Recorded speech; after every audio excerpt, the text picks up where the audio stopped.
Hey everyone! In this SmartBi video, let us explain the main differences between Google Universal Analytics and GA4.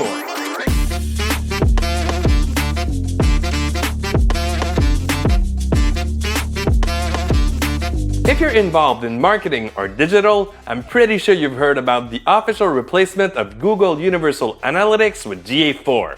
And let's face it, some people are really scared. Why? Because not everybody understands what this change means. So let me explain everything to you in 5 easy points. 1. Data structure. In GA3, the data structure is based on sessions and page views, which allows for measuring overall activity, visited page, time spent on each page, and so on. GA4 structures its data based on pre-configured events or events that we create manually.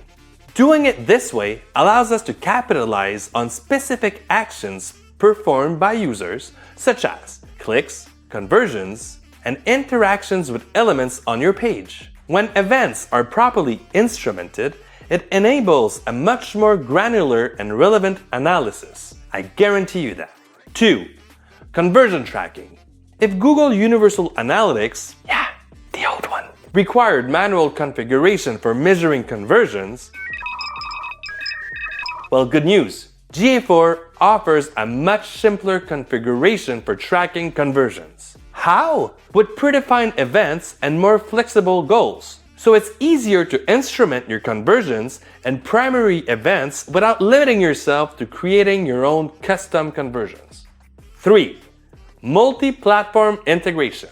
That's also super great news. GA4 is designed to work on multiple platforms using the same property, but connecting multiple data streams. This includes website, mobile apps, both iOS and Android, and even connected devices such as game consoles.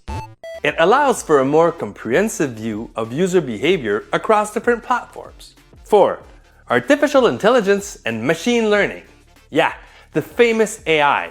Google Analytics 4 integrates AI and machine learning capabilities more extensively to provide more advanced insights into the collected data. This point should be taken with a pinch of salt. Why? Because one of the main reasons it uses machine learning is to fill in missing data due to cookie restrictions imposed by data protection laws. But still, it offers features such as predictive analysis, probability models, and recommendations for making more informed decisions. In essence, it will help, for example, to identify relevant user segments and make more accurate predictions. 5. Google signals. What are Google signals? Basically, they are sessions data from a user logged on into their Google account who has visited a website or application multiple times from different devices. In simple terms, if a user visits your website from their phones and then returns several hours or even days later on their computer, GA4 will be able to recognize that this is the same person. Super important! Google's signals needs to be configured in your GA4 account because they're not activated by default. So go into the administration of your property to activate them. Okay, Paul, but why is it so crucial to activate them? Simply because signals allow you to learn more about your user's behavior.